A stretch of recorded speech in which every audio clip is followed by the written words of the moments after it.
विधानभवन परिसरामध्ये आज मनरेगा मंत्री भरतसेठ गोगावलेंसोबत बाचाबाची झाल्याचे पाहायला मिळाले। गोंदिया विधानसभा मतदारसंघाचे आमदार भाजपचे आमदार आहेत विनोद अग्रवाल यांची बाचाबाची झालेली पाहायला मिळाली। सर, तुमचं महाराष्ट्र टाइम्समध्ये स्वागत आहे। एकंदरीतच मनरेगा मंत्री भरतसेठ गोगावले यांच्यासोबत तुमचा वाद झालेला पाहायला मिळाला। सविस्तर सांगा, नेमका वाद काय होता? वाद झालेला नाही। 4185 कोटी रुपये संपूर्ण राज्याचे कुशल कामाचे देयके थकीत आहेत। त्यापैकी शासनाने 1379 कोटी रुपये रिलीज केले आहेत, म्हणजे 33% निधी रिलीज केलेला आहे। परंतु त्यापैकी गोंदिया जिल्ह्याला एकही रुपया देण्यात आलेला नाही। याबद्दल मी मंत्री महोदयांशी बोललेलो आहे आणि त्यांनी सांगितलं की 1-2 तासामध्ये मी तुम्हाला न्याय देतो। मनरेगाची काही हा निधी आहे का? एकंदरीत मनरेगाचा कुशल कामाचा निधी आहे। यामध्ये विशेषतः जे वैयक्तिक कामाचा निधी असतो, म्हणजे योजनाचा निधी असतो, काही विकास कामे असतात त्यांच्या पुरवठादारांचा निधी असतो आणि हा निधी प्राप्त झाल्यानंतरही जाणूनबुजून गोंदिया जिल्ह्याला एकही रुपये निधी देण्यात आलेला नाही। त्याबद्दल आम्ही मंत्री महोदयांना सुद्धा बोललेलो आहे। मी मुख्यमंत्री महोदयांशी सुद्धा बोलणार आहे आणि निश्चितपणे ते आम्हाला न्याय मिळेल असा मला पूर्ण विश्वास आहे। वारंवार पाठपुरावा करून सुद्धा निधी मिळत नव्हता असा तुमचा आरोप होता।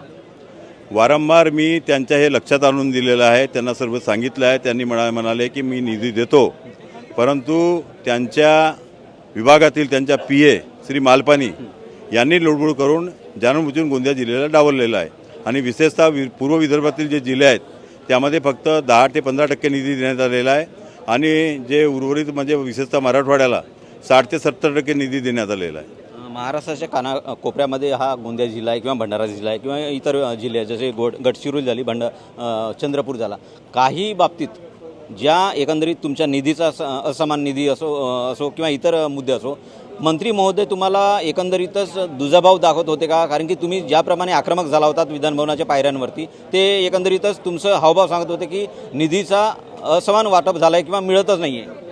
आम्हाला एकही रुपया मिळालेला नाही आहे, मग असमान वाटपाचा विषय येत नाही। एकही रुपया मिळालेला नाही आहे।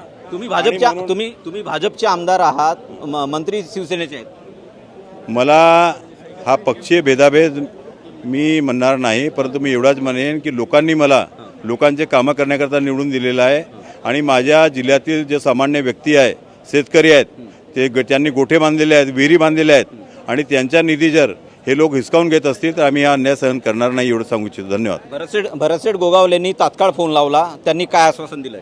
त्यांनी आश्वासन दिलं आहे की 2 तासामध्ये मी हा GR बदलवून देतो। तुम्हाला वाटतं आश्वासन दिलंय पूर्तता होईल? मला नक्की वाटते की ते याच्यावर योग्य कारवाई करतील। एकंदरीतच बघायला गेलं तर मंत्री भरतसेठ गोगावले होते आणि आमगावचे आमदार सचिन पुराम होते आणि गोंदियाचे आमदार विनोद अग्रवाल होते। हे एकंदरीतच विधानभवनाच्या परिसरामध्ये बातचीत करताना पाहायला मिळाले। निधीच्या मुद्द्यावरून आक्रमक झालेले पाहायला मिळाले। माझे सहकारी महेश चौगुलेसोबत मी कुमार टेंबरे, महाराष्ट्र टाइम्स ऑनलाईन, मुंबई।